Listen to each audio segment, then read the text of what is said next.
여러분 안녕하십니까. 노동일입니다. 21대 첫 정기국회가 후반부로 접어들면서 지금은 입법과 예산 처리의 시간이라는 얘기가 나오고 있죠.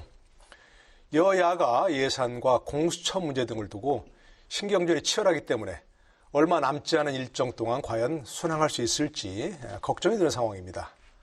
그래서 오늘은 쟁점이 되고 있는 정기국회 법안을 좀 살펴보고요. 21대 첫 정기국회를 어떻게 마무리하면 좋을지 함께 토론해 보겠습니다. 21대 첫 정기국회가 종료까지 한 달도 채 남지 않은 가운데 여야가 중점 법안 연내 처리를 두고 연일 공방을 이어가고 있습니다. 먼저 공수처장 후보자 추천 문제를 두고 기싸움이 치열합니다. 더불어민주당은 11월 내에 공수처 출범을 강조하고 있지만 국민의힘은 억지로 일정을 맞출 수 없다며 특별감찰관 임명과 라임 옵티머스 특검법의 공시 도입을 거듭 주장하고 있습니다. 혹시라도 야당이 시간 끌기에 나선다면 우리는 그것을 결코 좌시할 수 없습니다. 이달 안에 공수처장을 임명하고 공수처를 출범시켜야 한다는 것을 거듭 확인합니다. 공수처를 조기에 출범시켜야 된다는 논리가 법에 만들어졌으니까 하자는 것인데, 법에 만들어진 청와대 특별감찰관과 북한인권재단 이사 그리고 북한인권특별대사는 4년째 지금 공석으로 있습니다. 무엇보다 이번 정기국회의 최대 쟁점은 경제 민주화를 위한 공정경제 3법입니다. 이 법안이 통과된다면 준법 경영을 통해 글로벌 스탠다드에 부합하는 기업들이 더 많아지고 소비자인 국민은 더 안전해질 것입니다. 하지만 경제계에서는 공정경제 3법은 경영의 부담을 늘리는 기업 옥죄기 법안이라며 강력히 반발하고 나섰고, 국민의힘은 입법 의지는 있지만 노동관계법과 함께 처리해야 한다는 입장을 고수하고 있습니다. 여기에 556조 원에 육박하는 내년도 예산안 처리도 순탄치 않습니다. 코로나19 상황에서 적자를 감수하더라도 재정 확대가 불가피하다는 여당, 비폭탄, 오렴치 예산이라며 현미경 심사를 하겠다는 야당. 심사 시기인 만큼 법정 시한에 여야 합의에 의해서 잘 처리되어서 우리 국민들께서 조금이라도 더 안심할 수 있도록 우리가 최선을 다해야 된다고 생각을 합니다. 왜곡된 재정 투입의 결과는 국민들의 2021년 삶을 희망은 보이지 않고 짓누르는 부채로 숨이 턱턱 막히는 상황을 초래할 것입니다. 이런 가운데 여당에서는 쟁점 법안 처리가 여의치 않을 경우 소위 표결을 생략한 채 전체 회의에 상정하는 방안도 고려하고 있어 적지 않은 진통이 예상됩니다. 이번 주 이슈 토론에서는 정기국회 쟁점 법안 분석을 통해 과연 바람직한 처리 방안은 없는 것인지 집중 모색해봅니다. 먼저 토론에 참여해주신 두 의원부터 소개해드리겠습니다.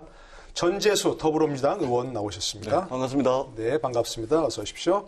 권은희 국민의당 의원 함께하십니다. 안녕하십니까. 네. 자, 우선 두 분 나오셨는데 모두 발언 좀 들어볼까요? 21대 첫 국회, 정기국회 아니겠습니까? 80일 남짓 지났는데 이 80일 기간 어떻게 평가하시는지, 그리고 앞으로 남은 과제가 무엇이라고 생각하시는지 간단하게 모두 발언 좀 듣도록 하겠습니다. 국정감사하시느라고 고생하셨죠? 네, 그것도 좀 말씀해 주시고. 예. 예. 21대 국회 첫 정기국회가 9월 1일부터 시작해서 12월 9일까지 진행이 되는데요. 100일입니다. 이 정기국회가 뭐 200일, 300일 열리는 것도 아니고 딱 100일밖에 열리지 않기 때문에 사실은 국민들께서 국회에 그런 기대가 큰 것으로 알고 있습니다. 더더구나 지금은 전 세계적으로 코로나 바이러스가 휩쓸고 다니는 어려운 시국에 우리 국민들께서 또 힘들어하시는 분들이 굉장히 많습니다. 이 정기국회가 우리 국민들께 이 손톱만큼이라도 힘이 될 수 있도록 남은 정기국회 일정 저희들이 최선을 다하도록 하겠습니다. 내년도 예산안 심사 열심히 하겠습니다. 법안 심사 성실하게 하겠습니다.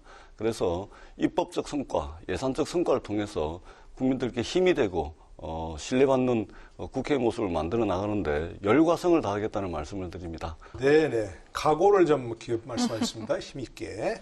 권은희 의원께서도 국회 평가하고 또 남은 과제도 좀 말씀해 주시면요.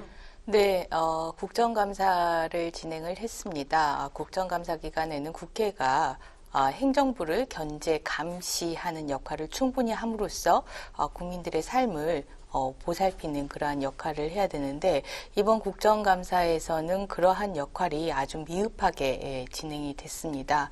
뭐 여러 가지 이유가 있겠지만은 대표적으로는 국회에서 행정부의 견제 감시를 위해서 필요한 증인, 참고인의 소환과 그리고 자료의 제출, 이 필수적인 이 기능인데 그러한 부분에서 자료 제출에 협조가 되지 않고 그리고 여당의 증인 참고인에 대한 소환, 협의에 소극적인 태도로 국회에서의 국정감사 기능이 크게 제약돼서 운영이 됐습니다.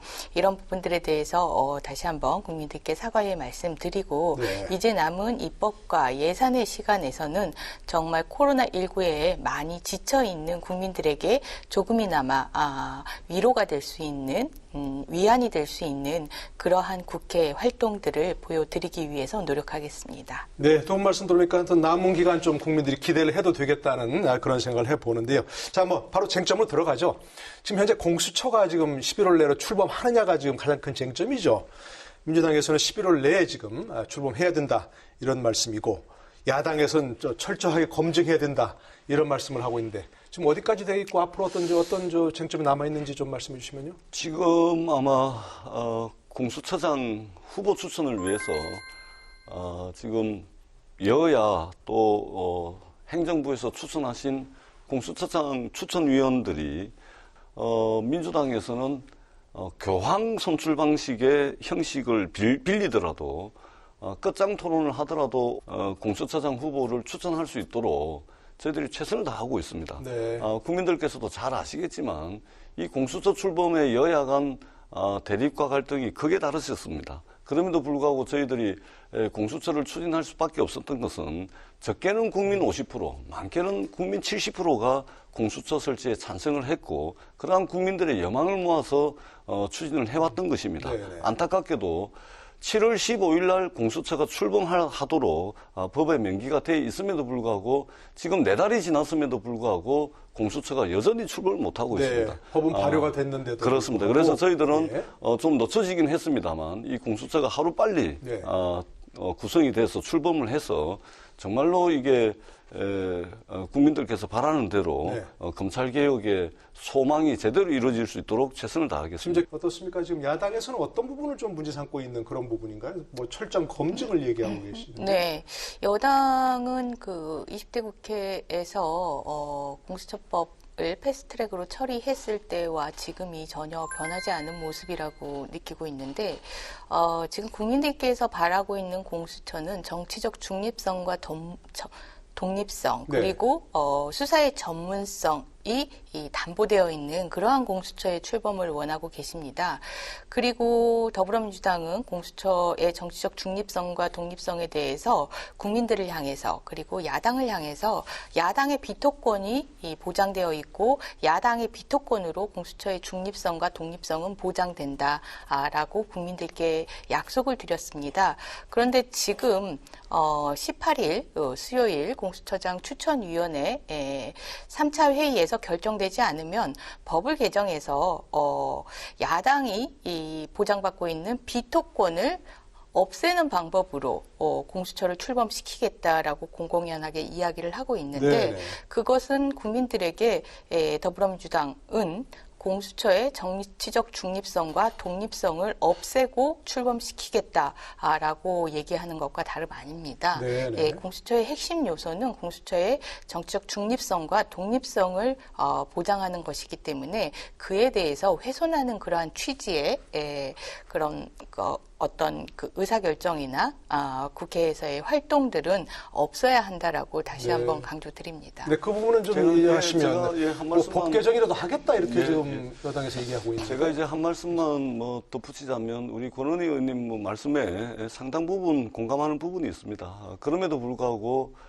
지금 그 공수처장 후보 추천과 관련된 논의가 사실은 이제 며칠 동안 그럭저럭 잘 되어 왔습니다. 저희들은 곧 공수처장 후보자가 이제 추천이 될 것으로 봤는데 이게 논의 막바지에 국민의힘 추천위원들께서 갑자기 공수처장 후보에 대한 검증 강화를 갑자기 들고 나오셨어요. 그러니까 후보를 한 명이든 두 명이든 세 명이든 좀 압축을 하자라고 이제 논의가 좀 진척이 돼서 두세 명 정도로 압축을 하는 단계에서 갑자기 느닷없이 검증을 하자 이렇게 들고 나온 겁니다. 그런데 이 검증은 국회 그 청문 과정에서 검증을 하면 되는 것이고, 그래서 최대한 저희들이 바라보기에는 공수처장 후보 추천위원 추천을 지금 몇 달을 야당에서 늦게 하는 바람에 지금 이것도 굉장히 시간이 늦춰진 거 아니겠습니까? 그런 측면에서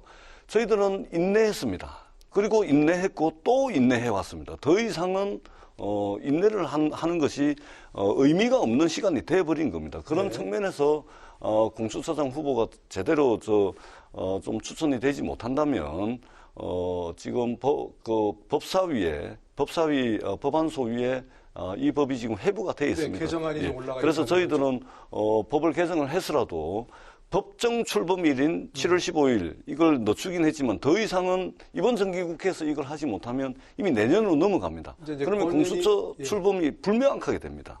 권은희 의원의 지적도 그렇고 다른 야당의 지적도 그렇고 원래 공수처를 만들 때 여당에서 얘기하기로는 야당의 비토권을 보장하려고 하겠다고 했는데 그걸 없애버리면 그럼 그때 약속했던 것과 다르지 않냐 그런 말씀이신 거죠? 그렇습니다. 예, 공수처의 정치적 중립성과 독립성에 대해서 단 한 가지 제도화한 것이 정부 여당이 단 한 가지 제도화한 것이 야당의 비토권이었고 야당의 비토권에 대해서 국민들에게 말씀드리면서 공수처는 야당의 비토권이 있기 때문에 정치적 중립성과 독립성이 보장됩니다. 네. 라고 국민들의 우려를 불식시키는 그러한 약속을 했는데 야당이 동의하자면 안 되기 때문에 네, 그 비토권이라는 것은 비토권을 행사하기 위한 뭐 검증이나 여러 가지 자료 제출 이런 부분들을 당연히 전제하고 있는 야당의 정치적 중립성과 독립성을 확보하기 위한 권한이고 이 비토권이 여당이 수행 가능한 범위 내에서 행사되어야 된다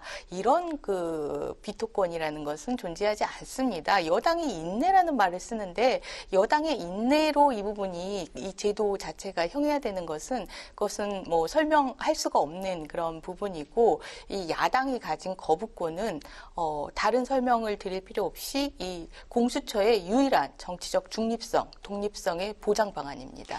야당의 비토권은 전적으로 보장을 하고 있습니다. 지금까지 보장을 하고 있고요. 그럼 제가 역으로 우리 권은희 의원님께 한번 여쭤봅시다. 언제까지 참아야 됩니까? 언제까지 기다려야 됩니까?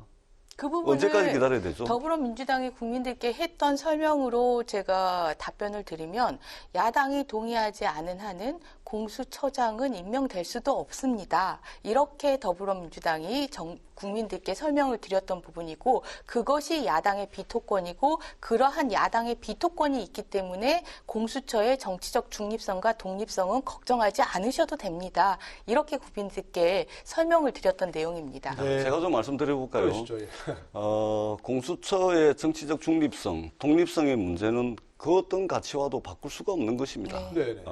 검찰을 견제하고 정의로운 검찰을 만들기 위해서 그리고 수십 년 동안 지금 내사권, 수사권, 기소권, 공소유지권까지 가지고 있는 이 어마어마한 어떻게 보면 우리 공동체의 괴물의 모습이 되어 있는 검찰 권력을 분산하고 견제하기 위해서 하는 것인데 얼마나 정치적 독립성, 중립성이 중요하겠습니까? 저희들은 전적으로 보장해왔다는 말씀을 드리고 그럼에도 불구하고 검찰의 중립성을 얼마나, 독립성을 얼마나 보장할 것인가 이러한 논의가 중심이 돼야 되지 비토권을 완전히 배제하고 있다 또는 7월 15일 날 출범을 해야 되는데 못했기 때문에 우리가 빨리 하겠다 이런 부분으로 저희들을 공격을 하면서 말하자면 끝까지 공수처 출범 자체를 막는 모양새가 지금 되고 있기 때문에 저희들이 마지막 카드는 법안을 개정하는 방법밖에 없다라는 말씀을 드린 것이고 이것조차도 저희들은 인내할 겁니다. 끝까지 야당과 대화를 할 겁니다. 그렇게 해서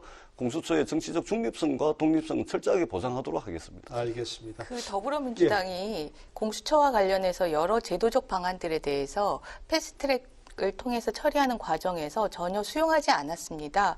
예를 들면은 수사의 그 이첩 요구권이랄지 이런 부분들은 독소 조항으로서 기관의 독립성을 그리고 타 기관의 수사를 방해할 수 있는 요소이기 때문에 이런 부분들에 대해서는 논의를 해야 된다라는 논의나 아니면 직무 대상을 너무 폭넓게 인정하기 때문에 이런 부분들이 공수처의 권한 남용으로 네. 이어질 수 있다라는 우려나 그래서 이런 부분들에 대한 수정이 있어야 된다.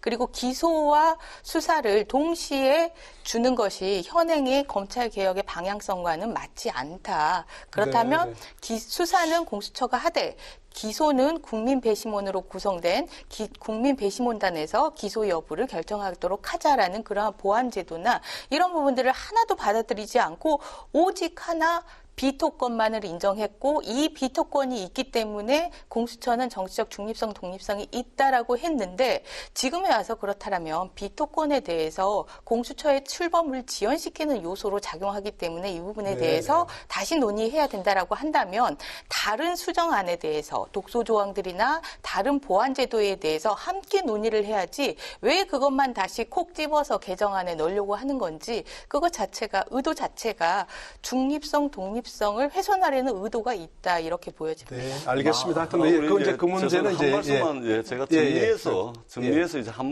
말씀으로 좀 정리를 하도록 하겠습니다. 우리 권은 의원님께서 이제 많은 말씀을 주셨는데요.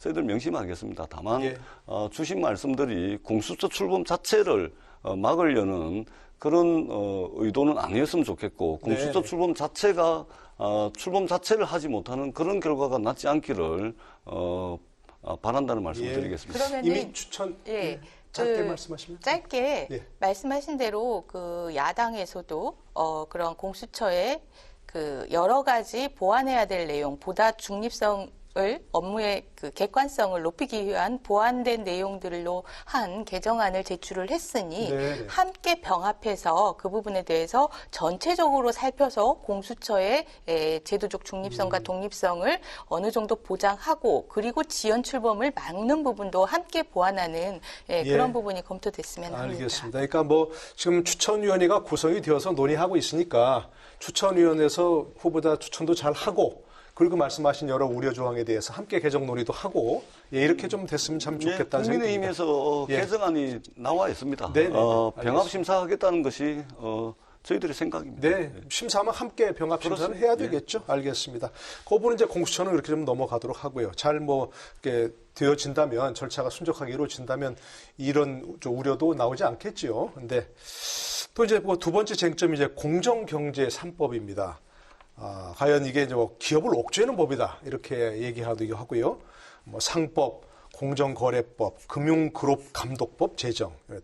재계도 지금 만만치 않게 반대하는 것 같고요. 야당에서도 반대를 하는 것 같고. 어떻습니까? 이게 기업을 더 옥죄는 법입니까? 아니면 오히려 기업 활동을 더 잘할 수 있도록 신규제법입니까? 먼저 우리 권 의원 여기 듣고 한번 좀 논의를 진행하겠습니다. 예, 이거는 기업의 크게는 이제 지배구조 개선과 그리고 기업의 투명성을 강화시키는 그런 취지의 법안이라고 볼 수 있습니다. 하지만 이 법 자체가 편법적인 수단을 통한 탈법 수단들이 동원될 여지가 있는 그러한 법으로서 실효적으로 지배구조 개선 및 기업의 투명성을 제고하는 역할을 할 수 있다고 기대하기가 힘든 상황이고 또한 지금 코로나19로 인한 그 경제 위기 상황이나 그리고 세계적인 이 경제 침체의 영향 속에서 기업의 구조 개선들이 함께 이루어져야 되는 상황 속에서 이런 부분들이 부작용이 크게 나올 수 있는 상황이 아닌가라는 그런 현실적인 여건 두 가지 부분에서 그 고민이 되고 있는데요. 이 감사위원 분리선출 부분을 대표적으로 얘기를 하자면은 상법 개정안 얘기하는 거죠. 그 감사위원 분리선출을 통해서 지배주주의 그 감시 견제의 기능을 강화하자. 그래서 기업의 투명성을 강화하자라는 취지의 제도인데 지금 현재 상법에 도입되어 있는 사회이사나 감사위원 선출과 관련해서 이런 이러한 취지의 제도들이 도입이 되어 있는데 실효적으로 작동이 되지 않는 부분들이 있습니다.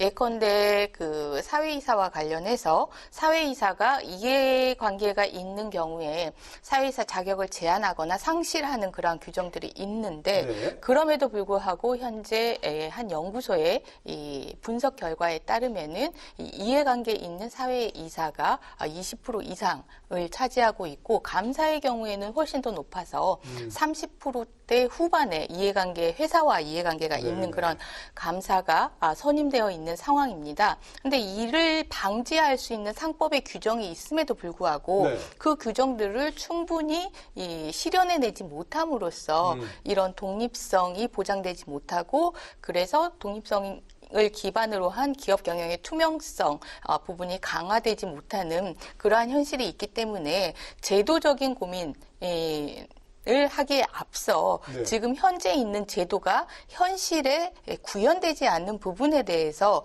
살펴보고 그 현실을 어떻게 현실에 구현될 수 있는지에 대한 보완책이 먼저 논의되는 것이 좋지 않을까 이렇게 보고 있습니다. 감사위원 분리선출리가 있습니다. 오히려 기업의 경영권 분쟁 같은 걸 더 이제 부추길 우려가 있다. 이런 얘기가 좀 우려가 나오고 있는데 그 부분은 어떻게 좀 보시는지요? 저도 이게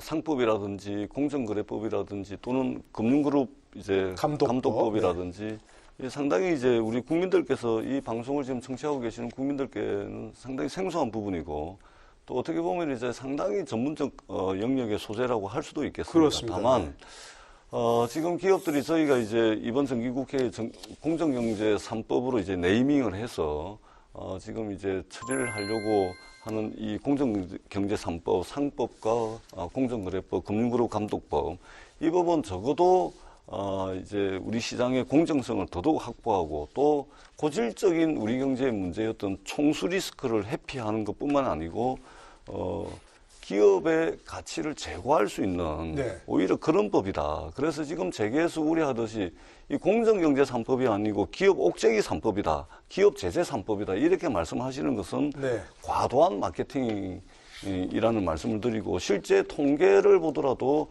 소송이 소송이 남발이 된다든지 또는 독립된 감사위원 한 명이 무슨 기술을 유출할 수 있는 권한을 가진다든지 이것은 과도한 마케팅일 가능성이 많다. 이 말씀을 드립니다. 그럼 이걸 추진하는 입장에서는 이 법을 추진하면 기업의 투명성 강화라든지 그런 부분에서 어떤 점이 좋기 때문에 추진해야 한다고 좀 설명하시면 어떻겠습니까? 예로 들면은 한 가지를 말씀을 드리면은 지금은 이제 이사들 중에서 감사를 선임을 하게끔 돼 있는 거 아닙니까? 그러면은 이 이사들이 어떻게 선출이 된 사람입니까? 대주주에 의해서 대주주가 원하는 사람들이 대부분 이사가 돼 있는 거 아닙니까? 그 중에서 감사를 하면은 대주주가 사익 편취를 하든 또는 잘못된 결정을 하든 이걸 어떻게 감시를 할 수가 없습니다. 견제가 안 된다. 그렇습니다. 그러면은 이사와 감사위원을 분리 선출을 하게 되면 이 독립된 감사위원이 단 한 명이라 하더라도 그것도 이게 한계가 있습니다. 분명히 한계가 있음에도 불구하고 독립된 감사위원이 있다면 기업의 총수 리스크라든지 또는 기업이 잘못된 결정을 할 때 충분히 견제 장치와 감시 장치를 할 수가 있다는 겁니다. 그렇게 되면 결국은 총수 리스크도 회피하고 기업이 잘못된 결정을 내리고 또는 일감 몰아주기라든지 사회적으로 지탄받을 수 있는 이런 결정을 막을 수 있는 가능성이 입법적 조치를 통해서 가능해진다는 것이죠. 그래서 이제 지금 이사 중에서 감사를 선출한 게 아니고 감사위원을 별도로 선출하자, 분리 선출하자 이런 거란 말씀인 거죠. 아까 우려하신 그런 부분. 그러한 그 가능성이 높아질 수 있다라는 거는 제도를 그렇게 설계해 놓고 사실은 꿈을 꾸고 있는 것과 같은 상황이라고 생각을 합니다. 이 감사위원이나 그 사회이사들 대표적으로 이런 분들이 이러한 견제와 감시 역할을 하고 말씀하신 그런 사회적 책임을 기업에게 일정 부분 요구하는 그런 역할들을 하게 되는데 이분들이 그렇게 하기 위해서는 세 가지가 있어야 됩니다. 독립성이 있어야 되고요. 전문성이 있어야 되고 정보 접근권이 있어야 됩니다. 예. 그런데 지금 독립성에 대한 부분만 가지고 그렇게 제도화를 하자라고 했는데, 독립성이 있다 한들 선출된 분들이 이 전문성이 없거나 그리고 회사의 내부 상황에 대한 정보 접근권이 없으면은 아무리 독립성이 있다 한들 그러한 역할을 해낼 수가 없게 됩니다. 지금 현재 실제 상법에서는 이 감사가 정보를 요구할 수 있도록 하고 있지만, 그것도 대표이사에게 요구할 수 있도록 하고 있고, 대표이사가 이를 거부할 수 있도록 규정이 됐습니다. 정보 접근권을 차단하는 거죠. 이러한 정보 접근권에 대한 상법 규정의 개정과 그리고 전문성에 대한, 지금 금융거래와 관련해서는 이러한 전문성에 대한 일정한 자격 요건을 요구하고 있는데, 이 상법이나 자본시장법에 대해서는 이런 전문성에 대한 자격 요건이 없습니다. 전문성에 대한 자격 요건을 개정을 하고, 그리고 독립성과 관련해서는 말씀하신 대로 이미 이 상법에 이 회사와 이해관계가 있었던 사람들, 지금 현재 분석을 해보면 그 회사의 임원이었던 사람들이 다시 들어와가지고 이 사회이사나 감사를 함으로써 독립성을 아주 현저히 훼손시키는 그러한 역할들을 하고 있는데, 그런 사람들에 대해서 이미 상법에서는 자격 제한이거나 자격 상실이라고 규정을 하고 있습니다. 그런데 이 부분이 현실적으로 제대로 검증되거나 이게 현실적으로 이 부분은 어떤 프로세스를 통해서 자격 제한과 상실을 정확하게 구현해낼지에 대한 보완 규정이 없는 겁니다. 그래서 그런 부분들, 독립성에 대해서는 보완 규정, 그리고 전문성에 대해서는 신설 규정, 그리고 정보 접근권에 대해서는 강화 규정을 두는 그러한 시각으로 그 기업의 경영 투명성을 강화시킬 수 있고, 동시에 기업들이 우려하는 그러한 문제들도 해소할 수 있는 두 마리 토끼를 저는 다 잡을 수 있다라고 보고요. 이와 관련해서는 좀 더 여당과 논의가 이루어졌으면 합니다. 네, 바로 저런 점을 상임위에서 논의를 해야 되는 거겠죠? 근데 이제 우리 권은희 의원님 말씀에 저 상당 부분 동의를 하는데요. 근데 권은희 의원님 말씀은 통상적인 야당이 주장하고는 거리가 멀습니다. 우리 권은희 의원님 개인의 아마 의견이신 것 같은데. 그러니까 보완점이 더 논의가 돼야 된다는 그렇습니다. 국민의당의 의원 의견이며, 아마 야당에서도 이런 부분들에 대해서 기본적으로 기업의 경영 투명성과 기업의 지배구조 개선이 이루어져야 된다라는 취지에는 동의를 하는데, 이걸 어떤 방식으로 이 부분을 이 취지를 달성하느냐, 이와 관련해서 좀 더 깊이 있는 또 종합적인 논의가 이루어졌으면 좋겠다라는 부분은 아마 야권에서도 동의하는 부분 아닐까 싶습니다. 국민의당은 공정거래 3법에 대한 입장이 어떤 건지는 공식적으로 아마 의견 표명이 없었던 걸로 알고 있고, 사실은 이제 국민의힘이 이제 김종인 비대위원장께서 이 공정경제 3법에 대한 전향적 입장 표명을 하니까 지금 국민의힘에서 난리가 난 거 아닙니까? 처음에 그렇게 얘기하셨죠. 그렇습니다. 지금도 이제 법안 심사를 앞두고 국민의힘을 중심으로 해서 야당의 입장이 정리가 안 된 것 같습니다. 그래서 저희들은 이제 재계의 입장을 최대한 많이 반영을 하기 위해서 얼마 전에도 대한상의와 함께 공동 토론회도 주최를 했고, 기업들이 우려하는 부분들을 저희들이 집권 여당의 책임감을 가지고 충분히 우려하는 바들을 해소할 수 있도록, 그러나 과도하게 기업 경영의 자율성이라든지 이런 부분들, 과도하게 마케팅하는 부분들도 우리 재계에서 좀 삼가해 주십사 하는 부탁의 말씀도 아울러서 드리도록 하겠습니다. 근데 권은희 의원 말씀 들어보면 논의 과정에서 그런 우려는 충분히 보완할 수 있도록 상임위원회에서 함께 논의하자, 이런 취지의 말씀이시겠죠. 근데 좀 궁금한 게 좀 다른 얘기입니다만, 왜 부동산 3법, 임대차 3법, 공정거래 3법 해갖고 꼭 3법씩 합니까? 이게 어떻게 하다 보니까 된 겁니까? 일부러 이렇게 만든 겁니까? 일반적으로 저도 조금 이제 하면은 이게 무슨 3법, 무슨 3법, 이게 이제 정기국회를 맞이해가지고 말하자면 각 당에서 이번 정기국회 우리 당의 대표 상품, 이것을 말하자면 이제 네이밍을 합니다. 그래서 국민들께 이번 정기국회에 우리가 꼭 성과를 내는 대표 상품은 이것입니다.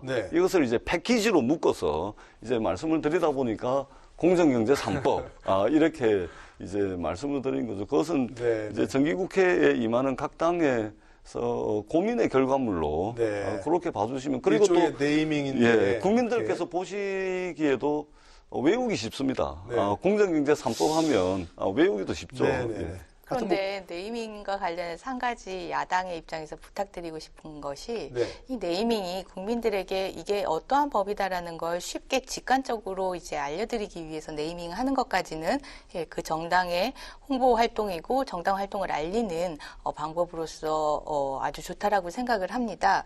그런데 이름을 공정경쟁 3법이라고 했고 여기에 대해서 야당이 보완 의견이나 아니면은 대안 의견을 냈을 때 네. 이것은 공정경제 3법을 반대하는 입장이 아니라 취지나 방향성에 대해서 동의를 하지만 부작용까지 감안했을 때 네네. 보다 개선되고 보완된 내용, 대안의 내용이 있어야 된다라는 부분들을 이야기를 하는 건데 예. 여당은 네이밍에서 한 발 더 나아가서 야당을 공격하는 그러한 프레임으로 활용을 합니다. 네. 공정경제 3법을 그러니까 공정한 경제를 반대하는 야당이라는 프레임으로까지 활용을 하는데 그런 부분들은 국회의 심의 과정에 네. 도움이 되지 않는 그러한 방법인 것 같아서 그런 당연히 어떤 뭐 방법들은 필요하다면 네. 좀 지양을 해주셨으면 알겠습니다. 하는 부탁입니다. 완성도를 높여야 한다. 이제 이런 차원이겠죠. 저희들 근데 야당을 공격하기 위해서 그런 것은 아니고요. 네. 국민들께 오히려 어떻게 하면 이 어려운 경제 관련 법을 패키지로 묶어서 또 잘 전달할까 그런 차원으로 좀 네. 이해를 해주시면 되고요. 알겠습니다. 저희들이 뭐 야당을 공격하기 위해서 그런 것은 아니라는 말씀을 예. 드립니다. 한 가지 여쭤보고 싶은 것은 아까 이제 김종인 위원장 얘기하셨는데 국민의힘 비대위원장 노동개혁법안과 함께 처리하자 이렇게 얘기해서 그 부분은 좀 난색을 표하신 것 같은데 여당에서 지금 그거는 어떻게 되고 있습니까? 일단 우리 국회의 가장 고질적인 문제가 이제 저희들이 이제 21대 국회의원 선거 끝나자마자 일하는 국회법을 이제 제출을 해놨고 이제 심사를 앞두고 있는데요. 국회에 가장 이제 고쳐야 될 부분이 뭐냐면은 이게 자꾸만 이게 연계를 하는 겁니다. 연계처리. 예.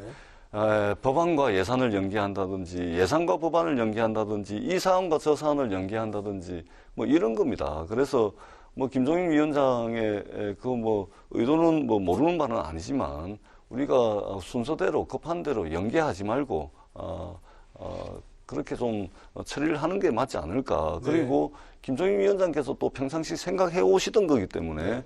공정경제 3법 같은 경우는 굳이 노동 문제 이것도 한참 논의를 거쳐야 됩니다. 노동관계법 그러니까 연계해서 처리할 것은 아니다. 예, 전혀 그것이 아니라는 것이고 또 그것까지 연계 처리를 하게 되면 네. 노동관계법을 또 논의하기 위해서 경제사회노동위원회라든지 또 논의 단위와 절차들 또 많이 거쳐야 됩니다. 어느 세월에 하겠습니까? 네. 그래서 논의가 상당 부분 진행된 것은 진행된 대로 처리하고 그리고 추후의 것은 또 추후에 하면 된다고 생각을 합니다. 네. 그러니까 노동관계법의 처리에 반대하는 건 아니지만 그것과 연계 처리는 안 되겠다. 그렇습니다. 이런 말씀이신 거죠. 혹시 뭐 국민의당에서는 그런 문제에 대한 입장은 있으신지요? 국민의당에서는 지금 시급한 개혁이 노동개혁과 연금개혁이라고 보고 있는데 이 부분이 우리의 4차 산업혁명 시대에 생태계의 변화에 선제적으로 대응하기 위해서 시급하고 또한 미래 세대에게 저희들이 넘겨주는 그러한 빚을 생각하면 네. 시급한 과제라고 생각을 하는데 안철수 대표가 연금개혁 얘기하셨죠. 네. 네네. 그런데 이 부분에 대해서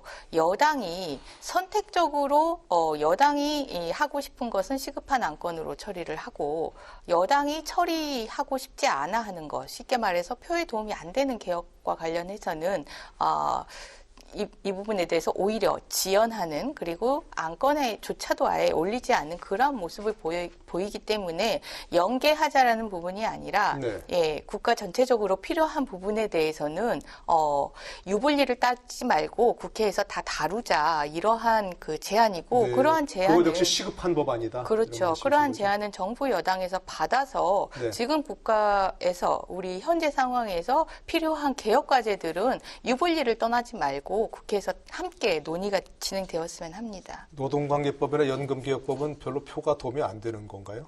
그렇지는 않고요. 예를 들면 이런 거 있습니다. 저희가 지금 일하는 국회법을 제출해놓고 곧 이제 논의가 시작이 될 텐데 거기에 보면은 선입 선출이라는 규정이 있습니다. 우리 조금 전에 권은 의원님 말씀과 딱 부합하는 건데 선입 선출 규정이 뭐냐면은 이게 국회가 맨날 이게 쟁점 또 연계를 하다 보니까 정작 국회 의안가를 통해서 접수된 법안들이 다 넘버가 매겨져 가지고 네. 번호가 매겨져 가지고 순서대로 다 접수가 되고 있거든요. 그런데 이게 쟁점 법안 빼고 나머지 법안들은 발의가 됐음에도 불구하고 21대 국회 끝날 때까지 먼지만 뒤집어 쓰고 있다가 자동 폐기가 됩니다. 네. 그래서 선입 선출 이거를 이제 일하는 국회법이 통과되면 법안이 국회에 접수된 순서대로 심사를 하게 됩니다. 그러면 법이 먼지만 뒤집어 쓰고 있다가 완전히 이 관심 없이 있다가 국회가 21대 국회가 종료되면 자동 폐기되는 것이 아니고 네. 모든 법이 이 접수되는 순서대로 심사를 다 거치게 되는 것이죠. 그래서 이 일하는 국회법을 이제 논의를 앞두고 있는데 이것이 통과가 된다면 우리가 이제 무슨 연계를 한다든지 또는 뭐 급하게 해야 될 거를 다른 것과 연계함으로 인해서 늦게 지연 처리된다든지 이런 네. 문제를 좀 막을 수 있을 것 같다. 그런 생각도 해봅니다. 근데 이른바 일하는 국회법에서 야당은 좀 반대하고 있는 부분은 어떤 건가요, 그러면? 선입선출 기본적인 그 원칙으로는 의미가 있는 법안이라고 생각을 합니다. 왜냐하면은 이 여당과 야당이 법안 소위를 할 때 각 당의 교섭단체 간사가 선택한 법안 리스트를 가지고 와서 그것을 안건으로 올려서 심사를 하는 그러한 법안 소위 관행이 있었는데 이런 관행들이 옳은 관행은 아니었기 때문에 네. 기본적으로는 먼저 발의된 법안에 대해서 검토를 하는 그러한 원칙들은 네. 필요하다라고 생각을 순서대로 합니다. 된다. 예, 네. 하지만 국회에서 순서대로라고 했을 때 살펴야 될 부분이 있는데 순서대로라고 했을 때 그 눈높이 이 포퓰리즘 이런 부분들에 의해서 남발되는 법안들 이러한 부분들 따라가다 쫓아가다가 정작 국회가 국민을 위해서 미래 세대를 위해서 국민에게 욕을 먹어도 그리고 국민들에게 불평을 사더라도 해야 되는 개혁과제 해야 되는 업무에 대해서는 그냥 소홀해 버리는 그러한 측면이 있고 이것은 국회의 가장 중요한 이 임무를 방기하는 거라고 생각을 하기 때문에 이 부분에 대해서는 늘 국회가 어떤 헌법상의 기관으로서 어떤 역할을 해야 되는지를 기본적으로 살펴야 된다라고 생각을 합니다. 하여튼 뭐 선입 선출하더라도 중요한 문제는 또 중요하게 다뤄야 된다. 네, 그래서 이런 말씀이신데 어떤 보완 장치가 돼 있냐면 네. 그야말로 이제 중요한 법안들은 여야 간에 합의가 되면 설사 뒤에 접수가 됐다 하더라도 앞에 땡겨올 수 있고 네. 다만 원칙은 선입 선출 들어온 순서대로 하자는 것입니다. 그렇게 되면은 우리가 또 그리고 이제 포퓰리즘적 뭐 이런 이제 문제도 말씀을 하셨는데 국회에는 이제 이런 것들을 걸러줄 수 있는 의정활동 보완 기구들이 많이 네. 있습니다. 입법 정책처 조사처도 있고 예산 정책처도 있고 또 그러기 때문에 충분히 걸러질 수 있다. 네. 그렇게 생각합니다. 알겠습니다. 그분도 이제 뭐 상호 보완적인 것이지 어느 하나 배타적인 건 아니라고 생각했는데 자 이제 핵심적인 문제 있습니다. 예산입니다. 예산. 지금 이제 예산 배틀이 지금부터 시작되는 거죠, 이제? 네. 예. 556조 뭐 참 엄청난 그 가늠할 수 없는 그 액수인데 야당에서 특히 문제 삼는 부분 뭐 한국판 뉴딜 이런 것을 안고서 했는데 여당은 또 받아들이기 어려울 것 같은데 이 부분은 어떤 점에서 이 국민의당도 야당 측에서 내년 예산에서 문제 삼고 있는 부분이 어떤 건지 좀 지적을 해주시면요. 기본적으로 지금 원래 당초 문재인 대통령 정부가 그 약속했던 평균 6.5%의 재정 증가율이나 40% 초반대로 국가 채무를 관리하겠다라는 부분들을 너무나 쉽게 깨면서 지금 예산 증가율도 높고 그리고 국가 채무 비율도 급속도로 확대되고 있는 문제가 있습니다. 물론 네. 코로나19라는 그런 위기 상황 속에서 재정의 확대가 필요한 측면이 있습니다. 재정의 확대가 필요하다라면 그렇다면 이 재정 사업의 성과와 효율성은 더욱 철저히 분석을 해서 이 확대된 재정이 효율적이고 성과 있는 사업에 반영이 되어서 이 어려운 경제 위기 상황에 극복될 수 있는 그러한 그 재정 사업이 진행이 되어야 되는데 네. 말씀하신 대로 대표적으로 그 뉴딜 사업과 관련해서는 지금 내년에 21조 가량의 예산이 편성이 되어 있는데 사업 자체에 대해서 여전히 모호한 상황이고 사업의 지금 그 실제 실무 운영을 하고 있는 산업은행조차 이 부분에 대해서 뭐라고 구체적인 계획을 제시하지 못하는 상황이고 이야기는 그렇게 합니다. 답변은 이 부분은 어차피 민간에서 진행되는 영역이기 때문에 그 부분에 대해서 구체적으로 답변을 줄 수 없다라고 합니다. 민간에서 진행되는 영역이면 재정이 이렇게 막대하게 들어가야 되는 그 이유에 대해서 그 근거에 대해서 설명을 해주시든지 아니면 경제 위기이기 때문에 또 우리 한국의 체질을 바꾸기 위해서 산업의 체질을 바꾸기 위해서 재정을 투입해야 되겠다라고 얘기를 하면 재정이 투입된 만큼 국회에 구체적인 어느 정도 계략적인 설명과 이 부분에 대해서 어느 정도 그 사업의 그 효율적인 부분으로 집행이 될 것인지 예측할 수 있게 하는 그러한 자료들은 제출을 해야 되는데 뭐 근거도 없고 그리고 계략적인 계획도 없고 그냥 묻지도 따지지도 말고 정부가 편성한 이 뉴딜과 관련된 예산은 단 한 푼도 삭감하지 않겠다라는 자세로 임하고 있는데요. 그런데 김태년 원내대표는 오히려 이 부분에 대해서 야당이 묻지마 삭감을 주장한다라고 하고 있는데 네, 야당의 핵심적인 주장은 그겁니다. 지금 계략적인 그 계획을 좀 제시를 해달라.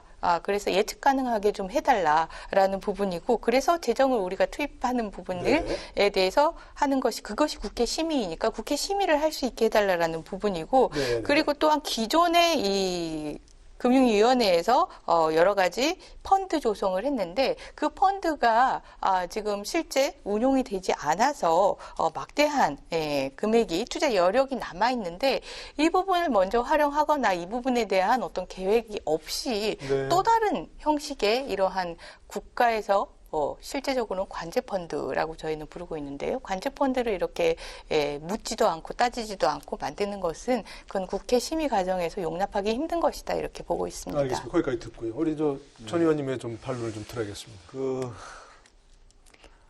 우리 권은희 의원님께서 이제 555조 8천억에 달하는 내년도 이 슈퍼 예산 뭐 꼼꼼히 들여다보신 것 같습니다. 그런데 아주 디테일한 문제를 가지고 이야기를 하자면 뭐 한도 끝도 없는 것이죠.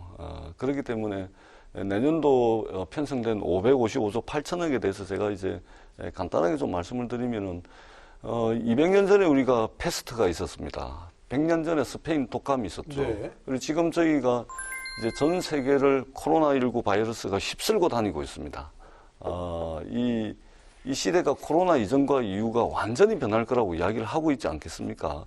그래서 기본적으로 내년도 정부 예산 편성의 기본 원칙이 우리가 이 코로나를 극복을 하고 이 무너진 민생을 일으켜 세우고, 말하자면 우리 경제가 그동안 코로나 이전에는 선진국을 따라가고 모방하고 따라 배우는 추격형 경제였다면 이제는 기왕에 변해될 거면은 우리가 이제 선도형 경제로 과감하게 체질 개선을 하자. 이러한 예산 편성의 대원칙을 가지고 555조 8천억이 편성이 됐다는 말씀을 드리고요.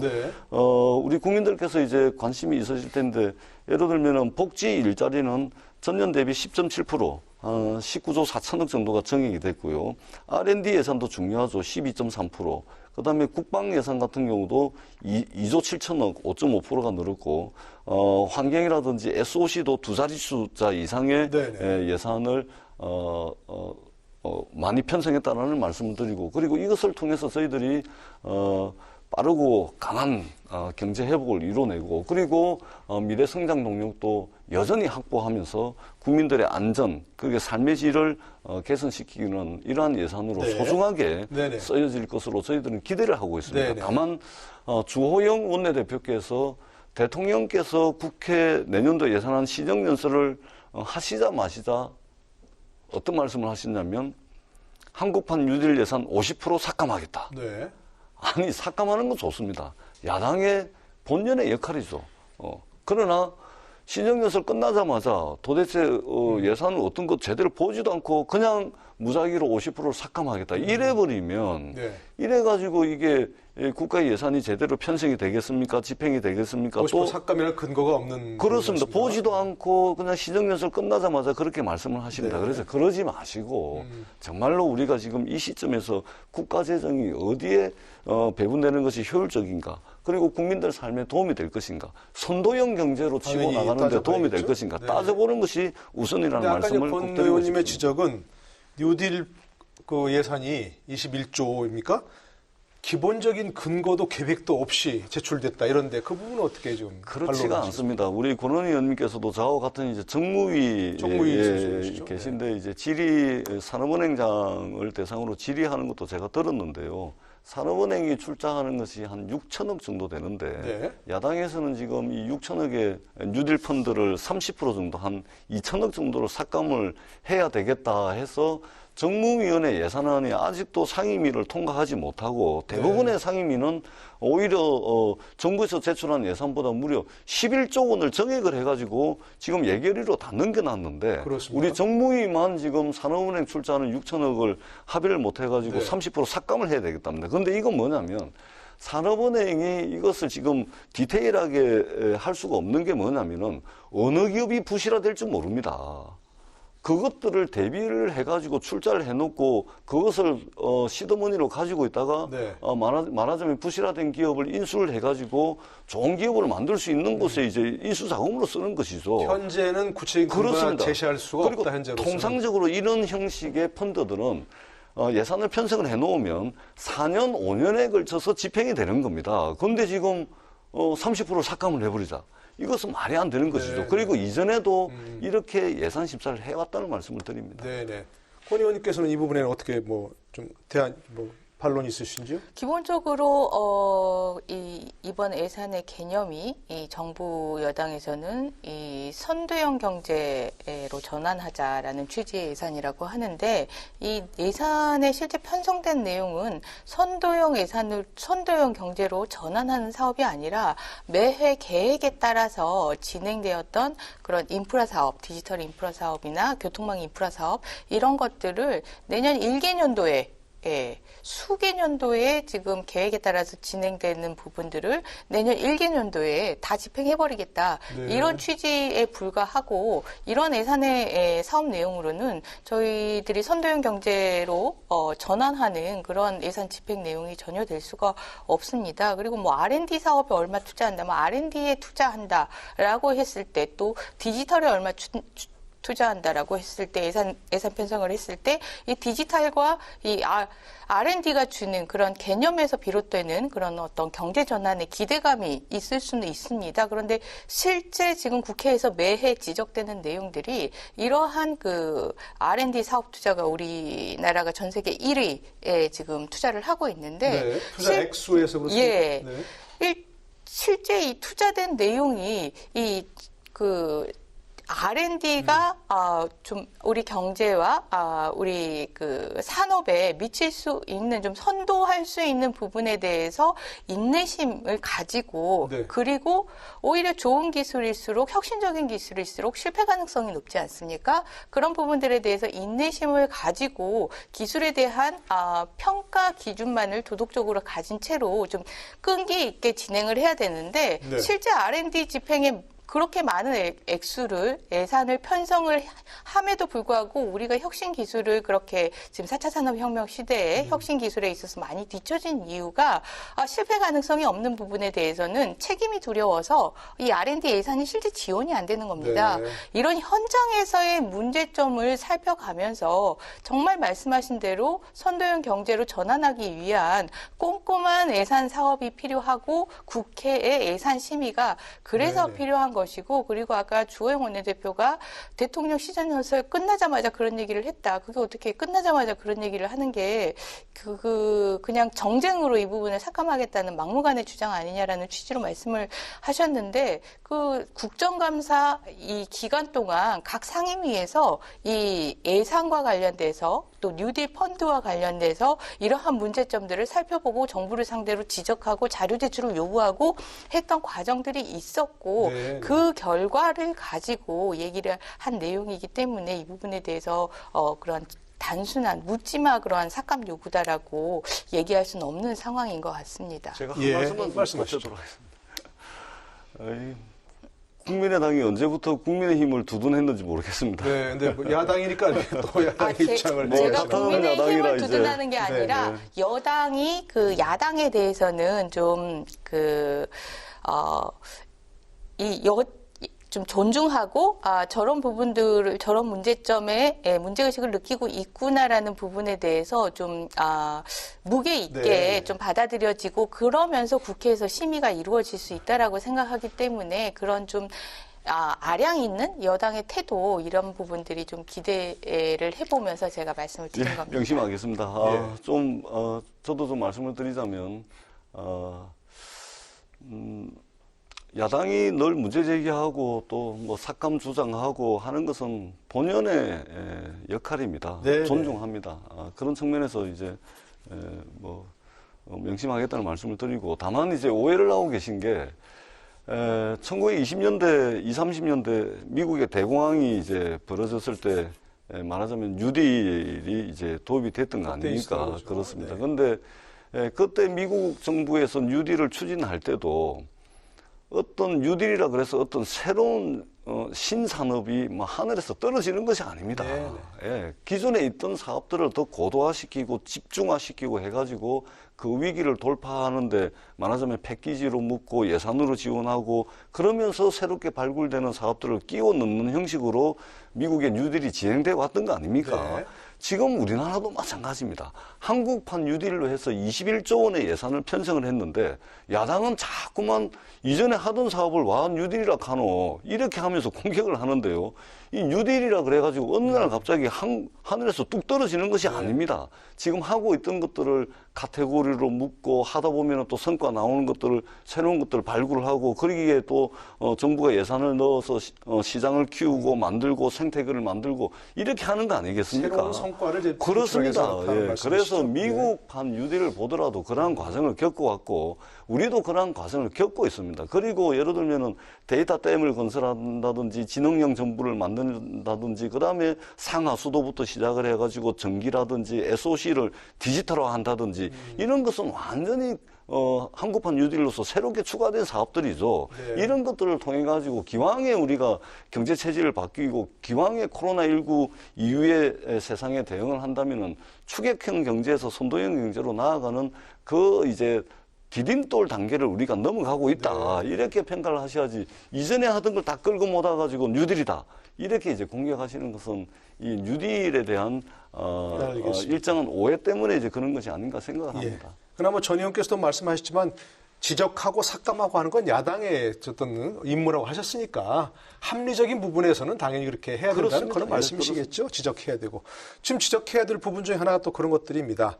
지금 코로나 비상 상황을 이제 좀 감안하더라도 적자가 너무 이렇게 심한 거 아니냐. 좀 내년에도 89조 7천억 원 규모 적자 국채를 발행해야 제한을 만들 수 있다는 건데 재정 건전성 문제에 대한 지적 나오고 있는데 어떻게 지금 생각하시는지 야당에서는? 네, 재정의 건정성만을 저희들이 주장할 수 있는 그런 상황은 아니라고 봅니다.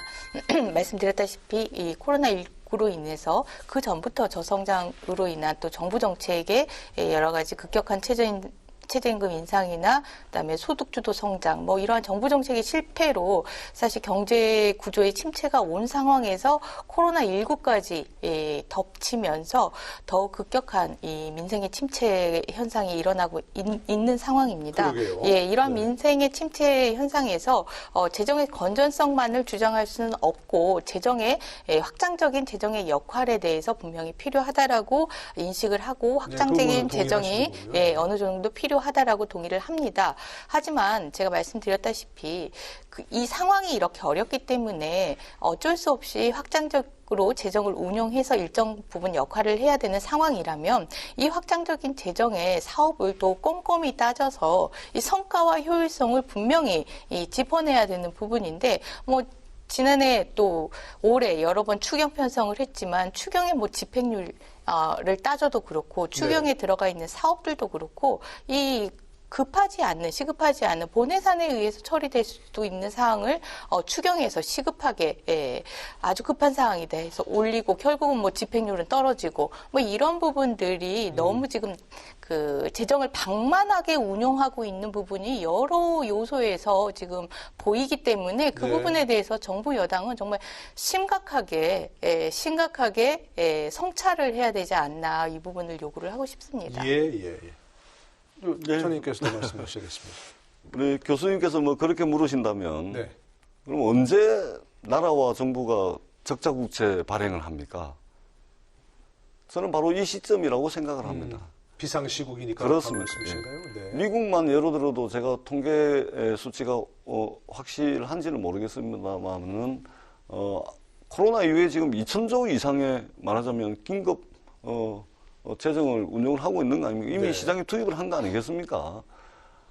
우리가 정부가 또는 정부가 이 역할을 해야 될 때는 나서야 됩니다. 그 시점이 80조가 넘는 적자 국채를 발행을 해서 확장적 재정 정책을 쓰고 있긴 하지만 바로 이 타이밍이 바로 정부가 이 제대로 해야 될 역할이다. 이 말씀을 이제 드리고 그다음에 IMF라든지 IBRD라든지 WB라든지 이런 국제 금융기관들이 한국 정부에 대해서 일관되게 요구하는 것이 있습니다. 네.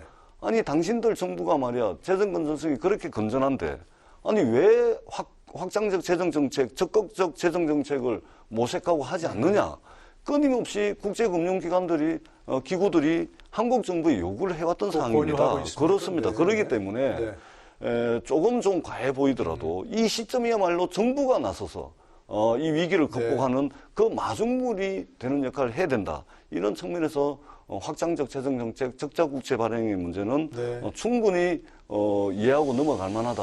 이렇게 판단을 합니다. 외국의 알겠습니다. 금융기관들이 이 한 가지 지표나 경제적인 지표만 보고 이렇게 얘기하는 것을 가지고 우리 한국의 책임 있는 정치 지도자들이 이를 인용해서 괜찮다 이렇게 얘기하는 것은 저는 너무 무책임한 발상이라고 생각합니다. 우리 한국 사회에 살고 있으면서 저희들 참으로 심각하게 느끼는 게 저출산 양극화, 고령화의 속도 아니겠습니까? 알겠습니다. 이게 지금 전 세계적으로 1위인데 이런 국가의 그 한국 사회의 이 인구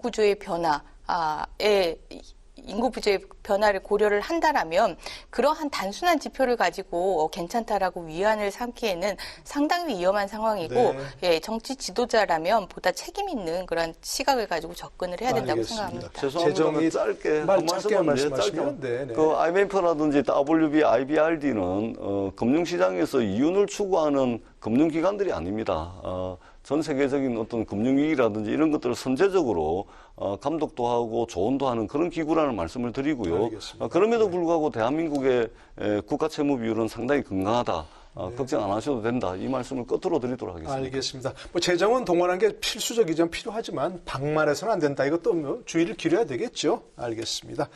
자, 뭐 아직도 하실 말씀이 많이 있긴 한데 벌써 마무리 발언을 들어야 할 시간이 됐습니다. 자, 남은 정기국회 잘 마무리하기 위해서 어떻게 해야 되겠다. 각오도 말씀하시고 다른 분들에게도 좀 말씀하시는 그런 시간입니다. 30초씩만 좀 부탁드릴까요?